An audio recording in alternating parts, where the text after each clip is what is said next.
Hello pong muli mga katambay, kamusta po lahat? Magandang araw po, tanghali, siyempre po hapon, gabi, madaling araw pong muli sa atin lahat. Sana po nasa mabuti po tayong kalagayan lahat mga katambay. Ito po, komentuhan po natin mga katambay, di po ba? Nakaraang vlog ko talagang yung dalawa pong nasa institusyon po, siyempre po ng Kamara ay talagang handa na raw po kasuhan ang dating Pangulong Duterte, di ba?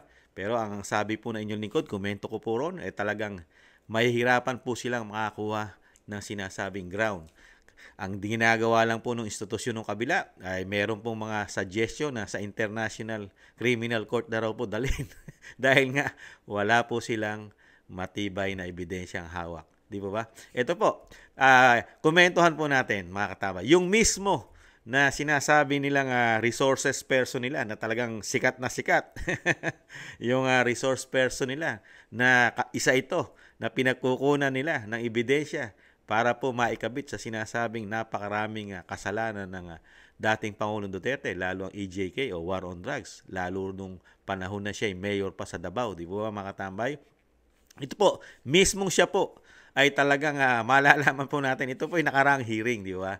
Itatapik lang natin ngayon mga tambay para ipamukha po natin at ipamumuka po natin doon sa napakatapang po magkaso di umano dito sa sinasabi pong war on drugs o EJK ng dating Pangulong Duterte at sinamahan pa nila ng reward system. Ito na mismo, yung mismong mas matalino sa kanila mga tambay. Ito po ang sinagot niya sa Senado. Napanood nyo na po ito eh. Ibabalik tanaw lang natin.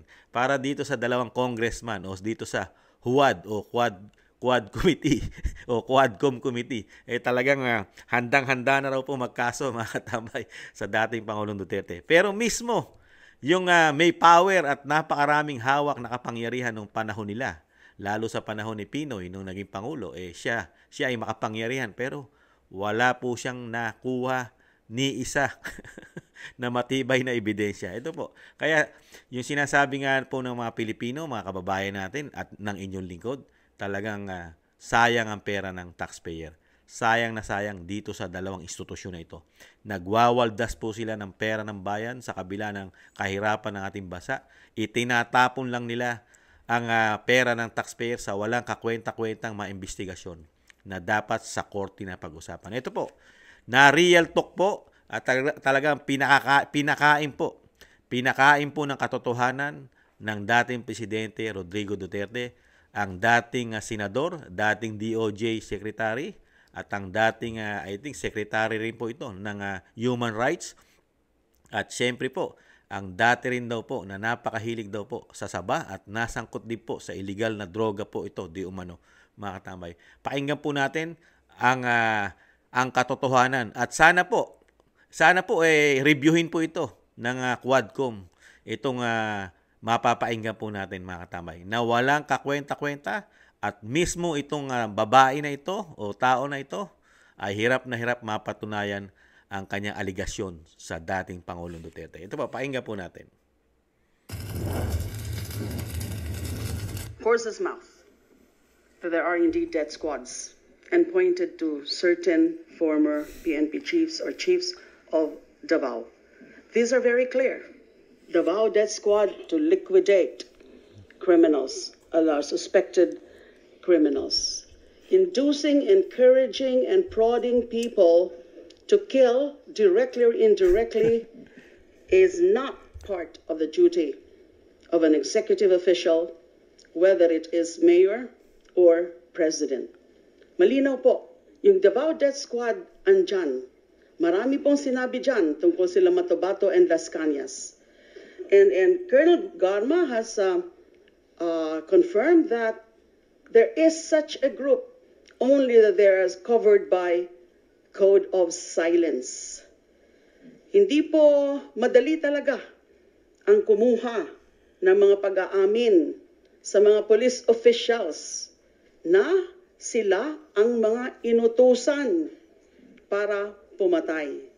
Ang dami pong mga dinarate sila Matabato and Las Cañas tungkol sa mga specific cases of killings na yung order either pinapadaan kina Sonny Benaventura or kay Las Cañas and at times even from then Mayor Mr. Chair. Duterte himself. I'm sorry to interrupt. Thank you, the ma'am. good senator. Yes, you have the floor, you have the floor. Go ahead. Go ahead. Former senator is jumping into conclusion. Let the committee decide whether indeed there is an existence of the Davao Death Squad.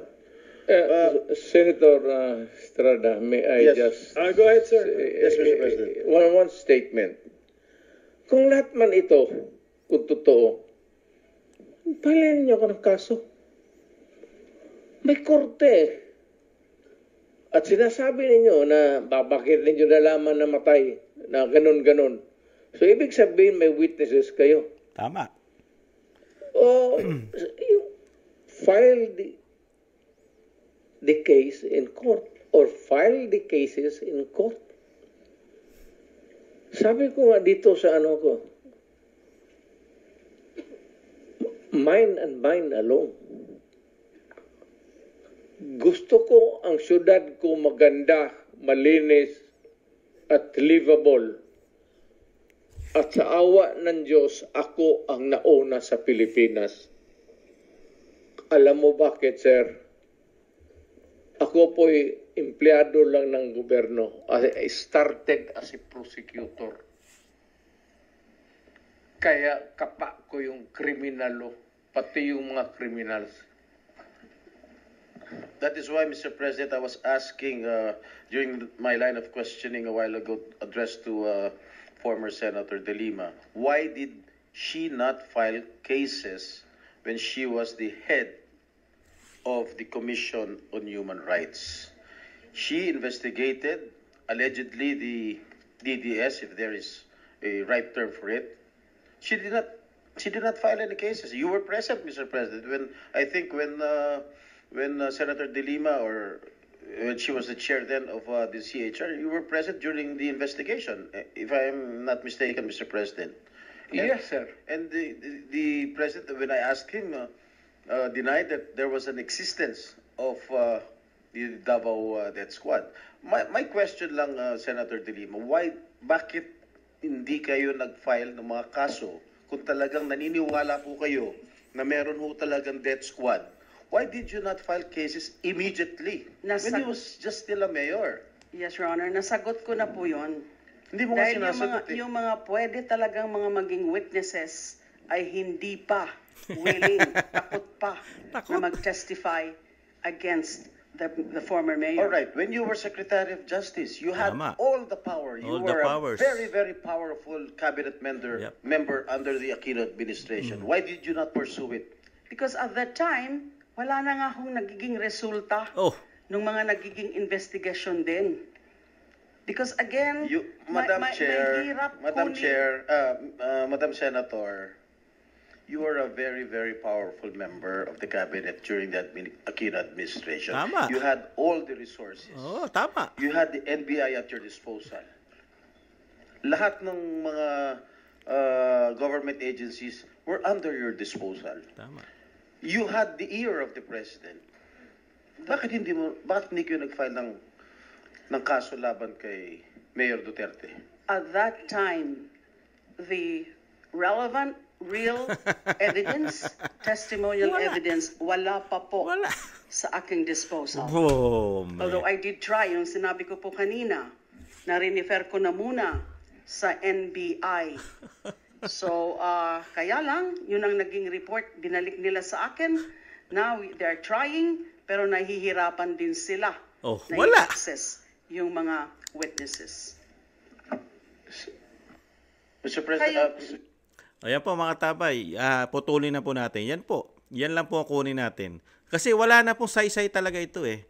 Dahil mismo, mayor pa lang ang dating Pangulong Duterte at talagang kritiko na po. At detractors na po ito ng dating senador at dating DOJ secretary at may katungkulan rin po ito sa human rights, di ba? Tama po sinabi ni Senator Jingo Estrada. Nasa kapangyarihan mo noong panahon ni Pinoy, yung mga binibintang mo na Davao Death Squad. At meron ka pa sinasabi si Mato Bato at si Las Cañas, yung mga sinasabi niyo na maraming pinatay. Sa dami ng pinatay at kamag-anak ng mga namatay, ni isa, wala kayong nakuha doon, Senadora? Ni isa! Walang tumayo kayong witness, samantalang nung mga panahon na yun, real talk yun eh. Real talk, mga kababayan ko. Real talk yung ginawa po na pagtatanong ni Jinggoy Estrada, ni Senador, mga katambay. Real talk yun eh. Nasa iyo lahat ang asset, kapangyarihan, nasa kamay mo. Dahil yung pagiging DOJ Secretary ay napakataas na posisyon yan sa ating gobyerno. Nakita nyo naman po, ang isang DOJ Secretary ngayon sa bagong Pilipinas, di ba? Nagkaroon di umano ng anomalya ang kanyang anak, di umano sa marijuana, high grade, galing sa ibang bansa. Nahuli ng PIDEA. Gaano kaya ka-powerful sa tingin nyo? Di po ba powerful ang DOJ Secretary? Di ba? Naabsuelto yata. Nakalaya ang anak niya dito sa sinasabing illegal na droga o marijuana. Di ba? Napaka-powerful po ng isang DOJ Secretary. Panahon po ni Pinoy ito. Tapos, isang mayor lang. Mayor! Ni hindi mo nahanapan na ikasisira nito doon sa sinasabi mong napakaraming ginawa nito sa Davao na krimen. Di po ba? Kaya nga, ano sabi sa iyo ng dating Pangulo Duterte? File the case in court. Mag-file kayo ng kaso sa korte. Dahil alam nyo pala, kayo ang may alam. Mga nangyaring patayan sa Davao. Alam nila eh. Di ba sinabi ni dating senadora at dating DOJ Secretary, sinabi ni Laila de Lima, di ba? Kung ano mga nangyari, kung paano patayan, kung sino-sino mga namatay. Binanggit niya lahat. Di po ba? Pati daw ang ma-involve, binanggit niya pa. Pero, sa dami ng alam niya, sa dami ng alam na senadora, ni isa, walang isinampang kaso sa dating Pangulong Duterte at dating mayor. At ngayon hindi na siya taong gobyerno ngayon. Kumakandidato pa lang, wala pa siyang hawak na posisyon. Malayang-malaya nyo sampahan ng kaso. Kaya isa itong patama o sinasabing suntok o sinasabing uppercut, mga tambay, kung salitang kanto, di ba? Para isa itong batok, babatukan mo yung mga institusyon di umano na bulag sa katotohanan, na alam naman po nila pare-parehas. Kahit mismo itong si dating Senadora de Lima, inaamin niya sa sarili niya na wala pa silang matibay na ebidensya. Di ba? Nonsense. Ano ginagawa po ng investigasyon ngayon? Wala. Exposure. Di po ba? Exposure. Media mileage. Trial by publicity. Dahil unang-una, tatakbo po ito. Tatakbo po itong party list, congressman, representative.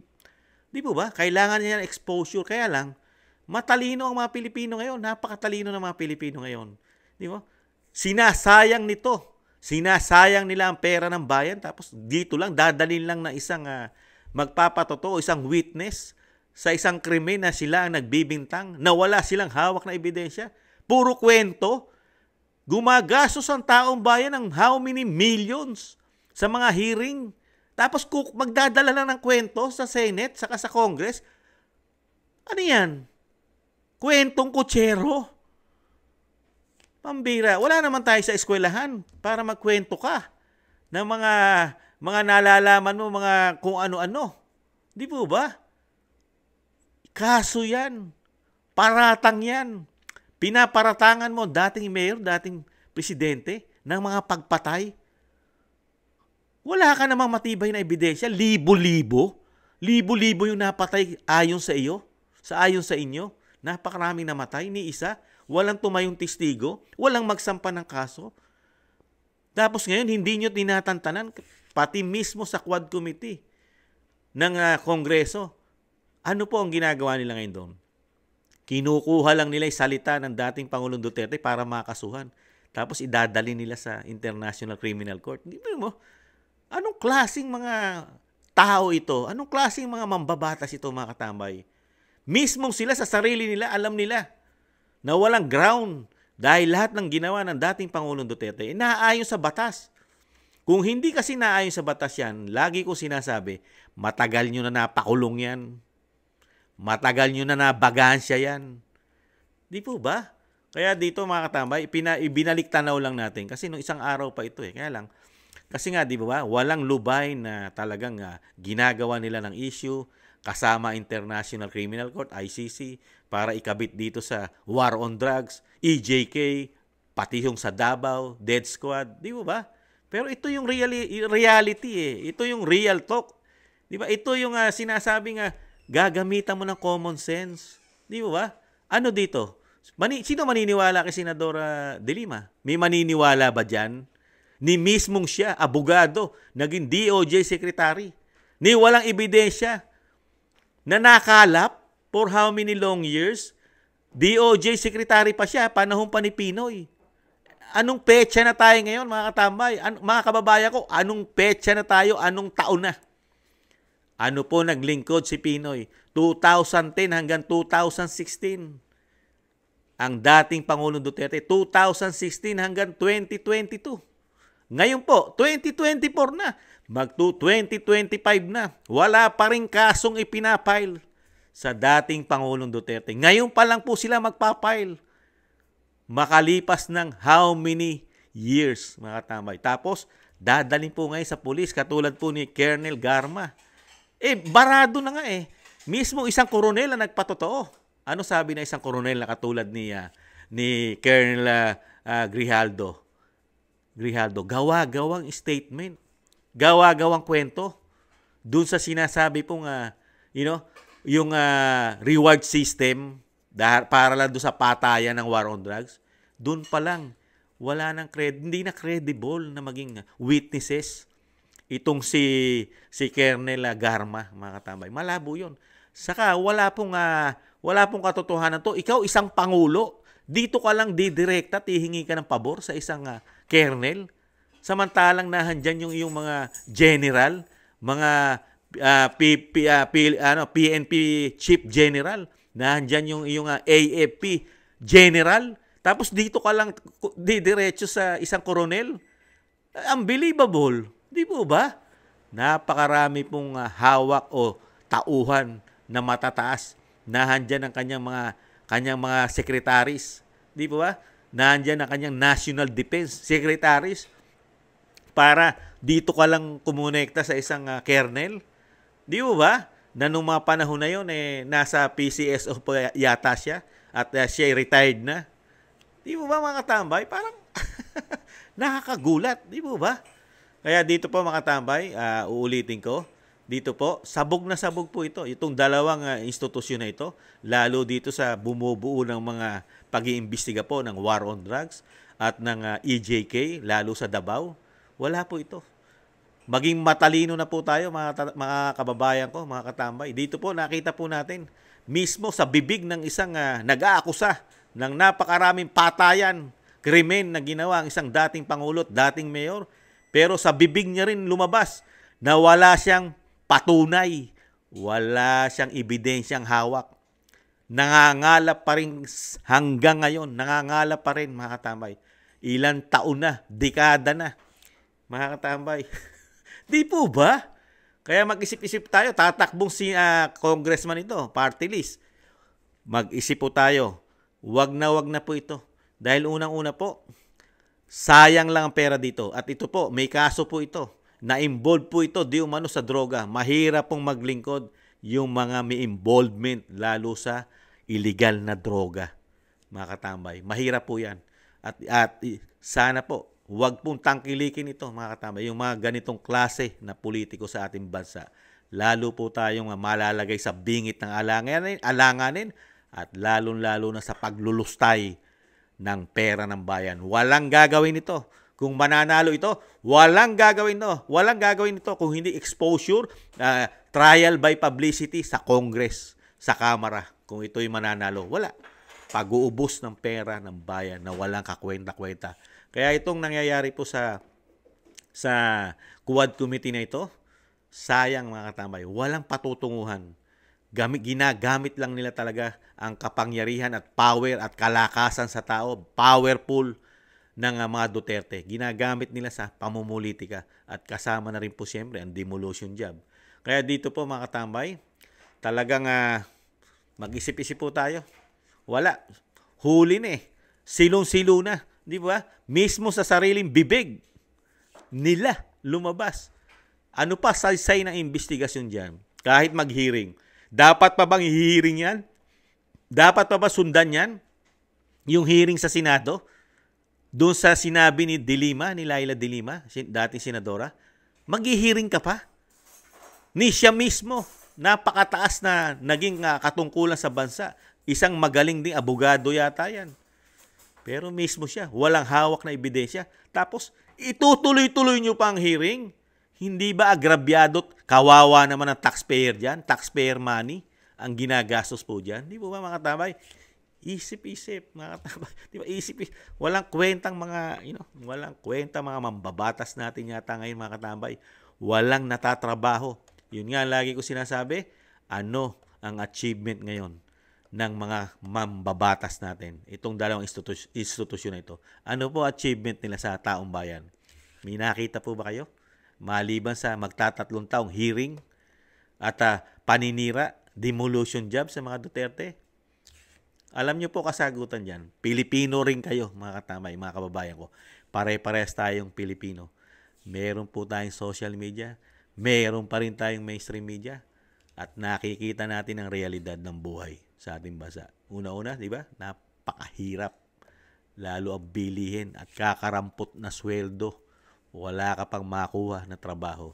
Napakahirap makipaglaban sa bansang ang inuuna ng iyong mga lingkod bayan ay puro sarili lamang. Di ba? Napakahirap makipagsapalaran sa ganyang bansa. Di ba? Sa ating bansa.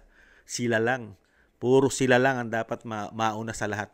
Kaginawahan, kapritsyuhan, kapangyarihan, ginhawa sa kalahatang buhay. Sila lang. Pero yung taxpayer, bahala kayo sa buhay nyo. Kung gusto nyo makaluwag-luwag, mag-abroad kayo. Ganon yun Di ba? Ay nako, nakakalungkot. Muli po si Katambay Manong. Maraming salamat po sa nagusto po ng ating malit na Tambay Makabayan sa YouTube at TikTok. At maraming salamat din po sa mga nagla-like, share, subscribe, and comment. Thank you po mga katambay. Sa muli po mga katambay, ingatan nawa po tayong lahat. Ingatan po kayo. Bye-bye!